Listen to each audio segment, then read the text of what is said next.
Vishwabharati channel ಎಲ್ಲ ವೀಕ್ಷಕರಿಗೆ ಸಬ್ಸ್ಕ್ರೈಬರ್ಸ್ಗೆ ನಮಸ್ಕಾರ. ಬೆಂಗಳೂರು ನಗರ ಯಲಹಂಕದ ಬ್ಯಾಟರಾಯನಪುರ ಕೋದಂಡರಾಮಸ್ವಾಮಿ ದೇವಾಲಯಕ್ಕೆ ಹೊಂದಿಕೊಂಡಿದೆ ಪಾರ್ವತಿ ಚಾರಿಟಬಲ್ ಟ್ರಸ್ಟ್. 2017ರಲ್ಲಿ ಶ್ರೀಮತಿ ಸುಮಿತ್ರಾರವರು ಇಬ್ಬರು ಮಹಿಳೆಯರೊಂದಿಗೆ ಪ್ರಾರಂಭಿಸಿದ ಸಂಸ್ಥೆ ಇಂದು 25ಕ್ಕೂ ಹೆಚ್ಚು ವಯೋವೃದ್ಧರ ಆಶ್ರಯ ತಾಣವಾಗಿದೆ. 17-18ರಲ್ಲಿ ಪ್ರಾರಂಭ ಮಾಡಿದ್ದೀನಿ. ಆವಾಗಿಂದ ಸತತ ಸುಮಂಗಲ ಸೇವಾಶ್ರಮದ ಅಮ್ಮನ ನಾನು ಒಂದು ಸಜೆಸ್ಟ್ ಕೇಳಿದೆ, ಯಾವ ರೀತಿ ಅಮ್ಮ ಏನಮ್ಮ ಇದು ಮಾಡಬೇಕು ಅಂತ. ಅವರು ಈ ಭಾಗಕ್ಕೆ ಇದು ಅವಶ್ಯಕತೆ ಇದೆ ಮಾಡಿಮ್ಮ ಅಂತೇಳಿ ಒಬ್ಬ ಆಡಿಟರ್ನ ಪರಿಚಯ ಮಾಡಿದರು. ಆವಾಗ ನಾನೊಂದು ರಿಜಿಸ್ಟ್ರೇಷನ್ ಮಾಡಿಸಿ ಶುರು ಮಾಡಿದೆ. ಅಮ್ಮ ಒಂದು ಚೀಲ ಅಕ್ಕಿ ಕೊಟ್ಟು ನನಗೆ 2 ಜನ ಕಳಿಸ್ಕೊಟ್ರು. ಆವಾಗಿಂದ ಜೊತೇಲಿ ನಾನು ಮಲ್ಕೊಂಡಿದ್ದು. ಆವಾಗ ಇಲ್ಲಿಂದ ಸ್ಟಾರ್ಟ್ ಮಾಡ್ಕೊಳ್ಳೋದೆ. ಒಬ್ಬೊಬ್ಬರೇ ಒಂಚೂರು ಅಡ್ವರ್ಟೈಸ್ ಮಾಡಿದೆ ಎಲ್ಲ ಕಡೆನೂ. ಒಬ್ಬೊಬ್ಬರೇ ಜಾಯ್ನ್ ಆಗಿ ಸರಿ ಸುಮಾರು ಈಗ ಒಂದು ಕಷ್ಟ ಸುಖಗಳು ಏಳು ಬೀಳುಗಳಿಂದ ನಡ್ಸ್ಕೊಂಡೇ ಬಂದಿದ್ದೀನಿ. ಏನಂತ ದೊಡ್ಡ ಸಿವಿಯರ್ ಪ್ರಾಬ್ಲಮ್ ಅಂತ ಏನೂ ಆಗಲಿಲ್ಲ ನಮಗೆ. ದೇವರದಿಂದ ಕರೋನಾ ಬಂತು. ಆವಾಗ ಕೂಡ ನಮಗೆ ಒಬ್ರಿಗೂ ಕರೋನಾ ಬರಲಿಲ್ಲ. ದೇವರು ಕಾಪಾಡ್ಕೊಂಡು ಬಂದಿದ್ದಾನೆ, ಚೆನ್ನಾಗಿ ನಡ್ಕೊಂಡು ಬಂದಿದೆ. ಎಲ್ಲ ನಮ್ಮ ಕರ್ನಾಟಕದ ಜನತೆ ನಮಗೆ ಒಂದು ಸಹಾಯ ಮಾಡ್ಕೊಳ್ತಾ ಬಂದಿದ್ದಾರೆ ಸರ್. ಏನು ತೊಂದರೆ ಆಗಲಿಲ್ಲ. ಎಲ್ಲ ರೀತಿಯಲ್ಲೂ ನೊಂದು ಬಂದ ಸೀನಿಯರ್ ಸಿಟಿಸನ್ಸ್ ವಾಸಕ್ಕೆ ಊಟ, ಬಟ್ಟೆ, ವಸತಿ ನೀಡಿ ಪೋಷಿಸಲಾಗ್ತಾ ಇದೆ. ಪಾರ್ವತಿ ಆಶ್ರಮದ ದಶಮಾನೋತ್ಸವ ಹಿನ್ನೆಲೆ 2026ರ ಮಾರ್ಚ್ 7ಕ್ಕೆ ಆಶ್ರಮದಲ್ಲಿ ಉಚಿತ ಆರೋಗ್ಯ ತಪಾಸಣೆ ಶಿಬಿರವನ್ನು ಏರ್ಪಡಿಸಲಾಗಿದೆ. ಈಗ ನನ್ನೊಂದು 10 ವರ್ಷ ಆಗಿದೆ. 10 ವರ್ಷದಲ್ಲಿ ನನಗೆ ಒಂದು ನಮ್ಮ ಗ್ರಾಮಸ್ಥ ಹೆಣ್ಮಕ್ಳಿದ್ದಾರೆ, ಅವರು ಎಲ್ಲ ಸೇರಿಕೊಂಡು ನಾವೆಲ್ಲ ಜೊತೇಲಿ ಇರ್ತೇವೆ. ನಾವೆಲ್ಲ ಸೇರಿ ಒಂದು ಮಹಿಳಾ ದಿನಾಚರಣೆ ಒಂದು ಮಾಡೋಣ ಅಂತ ಹೇಳಿದ್ರು. ಇದನ್ನ ಎರಡು ಸೇರಿ 10ನೇ ವರ್ಷದ್ದು ಸ್ವಲ್ಪ ಗ್ರ್ಯಾಂಡಾಗಿ ಮಾಡೋಣ ಅಂತ ಹೇಳ್ಕೊಂಡು ಈಗ ಈ ವರ್ಷ ಮಾಡ್ತಾಯಿದ್ದೀವಿ ಸರ್. ಇದು ಮಾರ್ಚ್ 15ಕ್ಕೆ ಮಾಡ್ತಾಯಿದ್ದೇವೆ. ಒಂದು 11 ಗಂಟೆಗೆ ಮಾರ್ಚ್ 15ಕ್ಕೆ ಇದೆ ಕಾರ್ಯಕ್ರಮ. ಸ್ವಲ್ಪ ಗೆಸ್ಟ್ಗೆಲ್ಲ ನಮ್ಮ ಸುಶೀಲಾ ದೇವರಾಜ್ ಅಂತ ಹೆಬ್ಬಾಳದಲ್ಲಿದ್ದಾರೆ, ಅವರನ್ನು ಗೆಸ್ಟಾಗಿ ಕರಿತಾ ಇದ್ವಿ. ಮೀನಾಕ್ಷಿ ಕೃಷ್ಣ ಬೈರಾಗೌಡರನ್ನ ಆಹ್ವಾನ ಮಾಡಿದ್ದೀವಿ. ಸರೋಜಮ್ಮ ಅಂತ ಒಬ್ಬರು ನಮ್ಮ ಗ್ರಾಮಸ್ಥರು ಸೊಸೈಟಿ ಎಲೆಕ್ಷನಲ್ಲಿ ವಿನ್ ಆಗಿದ್ದಾರೆ, ಅವರು ಇಲ್ಲಿಂದ ಅಧ್ಯಕ್ಷರು. ಅವ್ರನ್ನೆಲ್ಲ ಇನ್ವೈಟ್ ಮಾಡ್ತಾ ಇದ್ದೀವಿ. ಎಲ್ಲರಿಗೂ ಕರಿತಾ ಇದ್ದೀವಿ. ಹೆಚ್ಚಿನ ಸಂಖ್ಯೆಯಲ್ಲಿ ಬಂದು 10ನೇ ವರ್ಷದ್ದು ಅಂತ ನಾನು ಹೆಚ್ಚಿನ ಸಂಖ್ಯೆಯಲ್ಲಿ ಬರಲಿ ಅಂತ ಪ್ರಯತ್ನ ಮಾಡ್ತಾ ಇದ್ದೀನಿ. ಎಲ್ಲರೂ ಬರಬೇಕು ಅಂತ ಪ್ರಾರ್ಥನೆ ಮಾಡ್ತಾ ಇದ್ದೀನಿ. ಬ್ಯಾಟರಾಯನಪುರ, ಯಲಹಂಕ, ಹೆಬ್ಬಾಳ, ದಾಸರಹಳ್ಳಿ, KR-ಪುರ ಸುತ್ತಮುತ್ತಲ 16 ಕಿಲೋಮೀಟರ್ ಪ್ರದೇಶಗಳಿಂದ ನೊಂದು ಬೆಂದವರು ಇಲ್ಲಿಗೆ ಬರ್ತಾರೆ. ಆಶ್ರಯ ಬಯಸಿ ಬರ್ತಾರೆ.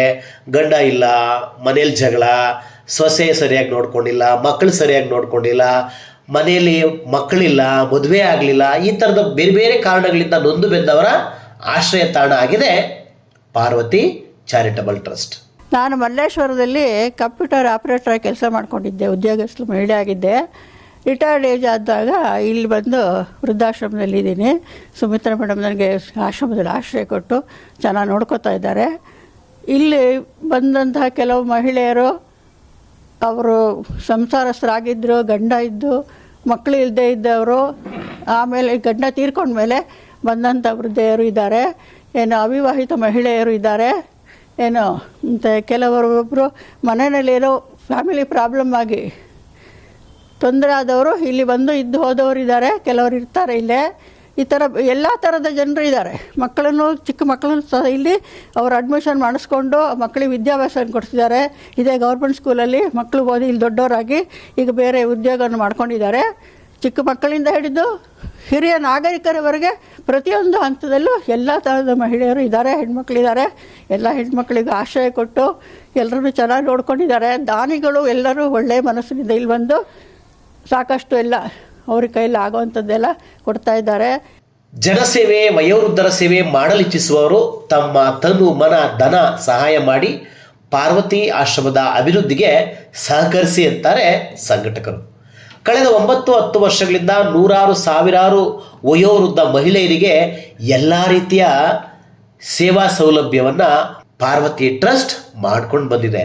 ಇಂತಹ ಟ್ರಸ್ಟ್ಗೆ ಸ್ವಂತ ಕಟ್ಟಡ ಇಲ್ಲ, ಸ್ವಂತ ಜಾಗವಿಲ್ಲ. ಅದಕ್ಕಾಗಿ ಟ್ರಸ್ಟ್ನ ರೂವಾರಿ ಶ್ರೀಮತಿ ಸುಮಿತ್ರಾರವರು ಸ್ಥಳೀಯ ಶಾಸಕರು, ಸಚಿವರಾದಂತಹ ಕೃಷ್ಣ ಬೈರೇಗೌಡರಿಗೆ, ಸಂಬಂಧಪಟ್ಟ ತಹಸೀಲ್ದಾರರು ಮತ್ತು ಬೆಂಗಳೂರು ನಗರ ಜಿಲ್ಲಾಧಿಕಾರಿಗಳಿಗೆ ಎಲ್ರಿಗೂ ಮನವಿ ಮಾಡಿದ್ರು. ಯಾವುದೇ ರೀತಿಯ ಪ್ರಯೋಜನ ಆಗಿಲ್ಲ. ನಮ್ಮದು ರೋಟರಿನವ್ರದ್ದು ಅದಕ್ಕೆ ಸಂಬಂಧಪಟ್ಟದ್ದು ಲೇಡೀಸ್ ಗ್ರೂಪ್ ಇದು. ಸೊ ನಾವು ತುಂಬ ಪ್ರಾಜೆಕ್ಟ್ಸ್ ಎಲ್ಲ ಮಾಡ್ತೀವಿ. ನನಗೆ ಇಲ್ಲಿ ಬರಬೇಕು ಅಂದ್ಬಿಟ್ಟು ತುಂಬ ದಿವಸದ ಆಸೆ ಇತ್ತು. ನಾನು ಈ ಮೇಡಮ್ ಕಾಂಟ್ಯಾಕ್ಟ್ ಮಾಡಿದೆ. ನನಗೆ ನಾನು ಕೆನರಾ ಬ್ಯಾಂಕ್ ಲೇಔಟ್ ಇಲ್ಲಿ ಸಹಕಾರನಗರದಲ್ಲಿದ್ದೀನಿ. ಸೊ ಇಲ್ಲಿ ಲೇಔಟ್ನವರು ನನಗೆ ನಂಬರ್ ಕೊಟ್ಟಿದ್ದರು, ಇಲ್ಲಿ ಹೋಗಿ ವಿಚಾರ ಮಾಡಿ ಅಂತ. ಮೇಡಮ್ ಹತ್ರ ಡಿಸ್ಕಸ್ ಮಾಡಿದ್ವಿ. ಮೇಡಮ್ಮು ಈ ಥರ ಹಿಂಗಿದೆ ಮೇಡಮ್, ನಮ್ಗೆ ಈ ಥರದ್ದು ಐಟಮ್ಸ್ ಎಲ್ಲ ಬೇಕು, ಪ್ರಾವಿಷನ್ನು ಮತ್ತು 1 ಡೇ ಮೀಲ್ಗೆ ಎಷ್ಟು ನಾವು ಆ್ಯಕ್ಚುಲಾಗಿ ಅಂದ್ಕೊಂಡಿದ್ದು 1 ಡೇ ಮೀಲ್ ಕೊಡಬೇಕು ಅಂತ. ಸೊ ನಮ್ಮ ಕ್ಲಬ್ಬಿಂದನೂ ಎಲ್ಲರೂ ಸ್ಪಾನ್ಸರ್ ಮಾಡಿದ್ದಾರೆ ಇದಕ್ಕೆ. ನಾನು ಒಬ್ಬಳೇ ಮಾಡಿಲ್ಲ, ನಮ್ಮ ಕ್ಲಬ್ಬಿಂದ ಮೆಂಬರ್ಸು ಸ್ಪಾನ್ಸರ್ ಮಾಡಿದ್ದಾರೆ. ಮತ್ತು 1 ಡೇ ಮೀಲ್ಗೆ ಅವರು ಎಷ್ಟು ಅಮೌಂಟ್ ಹೇಳಿದಾರೋ ಅದನ್ನು ಕೊಟ್ಟಿದ್ದೀನಿ.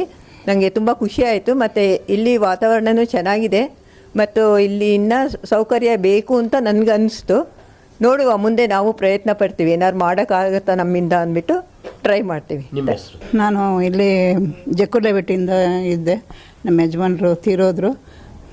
ಯಾರೋ ಪರಿಚಯದವರು ನನಗೆ ಇಲ್ಲಿ ಸುಮಿತ್ರಾ ಅವರು ಅಂತ ಇದ್ದಾರೆ, ಆಶ್ರಮ ನಡೆಸ್ತಾ ಇದ್ದಾರೆ ಅಂದ್ಬಿಟ್ಟು ಇಲ್ಲಿಗೆ ತಂದು ಸೇರಿಸಿದ್ರು. ನಾ ಬಂದು 2.5 ವರ್ಷ ಆಯಿತು.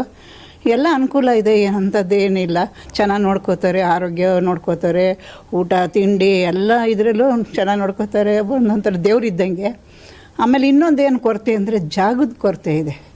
ಜನ ಬರ್ತಾ ಇರ್ತಾರೆ, ಅವ್ರಿಗೆ ಜಾಗ ಇಲ್ಲ. ಇಲ್ಲಿ ಗಾಳಿ ಬೆಳಕು ಇದಿಲ್ಲ. ಸುಮಾರು ಜನ ಓಡಾಡಿದ್ರು ಜಾಗಕ್ಕೋಸ್ಕರ, ತುಂಬ ಓಡಾಡಿದ್ದಾರೆ. ನಾನು ಕಂಡ ಮಟ್ಟಿಗೆ 2 ವರ್ಷದ ಮಟ್ಟಿಗೆ ತುಂಬ ಓಡಾಡಿದ್ದಾರೆ. ಯಾರೂ ಅವ್ರಿಗೆ ಸಪೋರ್ಟ್ ಇಲ್ಲ. ಒಂದು ಹೆಣ್ಣು ಮುಂದೆ ನಿಂತ್ಕೊಂಡು ನಡೆಸ್ತಾ ಇದ್ದಾರಲ್ಲ, ಗ್ರೇಟ್. ಅವ್ರಿಗೆ ಹಿಂದೆ ಸಪೋರ್ಟಾಗಿ ನಿಂತ್ಕೊಳ್ಳೋಕವ್ರು ಯಾರೂ ಇಲ್ಲ. ನಮಗೆ ದಯವಿಟ್ಟು ಇದು ನೋಡೋ ಅಂಥ ಜನಗಳು ನಮಗೆ ಸಹಾಯ ಮಾಡಿ, ನಮಗೆಲ್ಲರೂ ಒಂದು ಸ್ಥಳ ಕೊಡಿ. ನಿಮ್ಮನ್ನು ನಾವು ಇರೋವರೆಗೂ ನಾವು ಇದು ಮಾಡ್ಕೋತೀವಿ, ಜ್ಞಾಪಿಸ್ಕೋತೀವಿ. ಮತ್ತು ನಮಗೆ ಬೇಕಾಗಿರೋದು ಜಾಗ. ದಾನಿಗಳ ಸಹಕಾರ ಸೇವೆಯಿಂದ ಊಟಕ್ಕೆ ಸಮಸ್ಯೆ ಇಲ್ಲ, ಆದರೆ ಆಶ್ರಮದ ಖರ್ಚು ವೆಚ್ಚ ಮತ್ತು ಸ್ವಂತ ಕಟ್ಟಡದ ನಿರ್ಮಾಣಕ್ಕೆ ದಾನಿಗಳು ಹೆಚ್ಚಿನ ಸಂಖ್ಯೆಯಲ್ಲಿ ನಮ್ಮತ್ತ ಧಾವಿಸಿ ನಮ್ಮ ಅಭಿವೃದ್ಧಿಗೆ ಬೆಂಬಲ ನೀಡಿ ಆಶ್ರಯ ಆಗಬೇಕಿದೆ ಅನ್ನೋದು ಇಲ್ಲಿಯ ಸ್ಥಿತಿಗತಿಯ ಚಿತ್ರಣ. ದಾನಿಗಳು ದೊಡ್ಡ ರೀತಿಯಲ್ಲಿ ಮನಸ್ಸು ಮಾಡಬೇಕು. ಈ ರೀತಿಯ ಸೇವಾಶ್ರಮಗಳನ್ನು ಬೆಳೆಸಿ ಪೋಷಿಸಬೇಕು.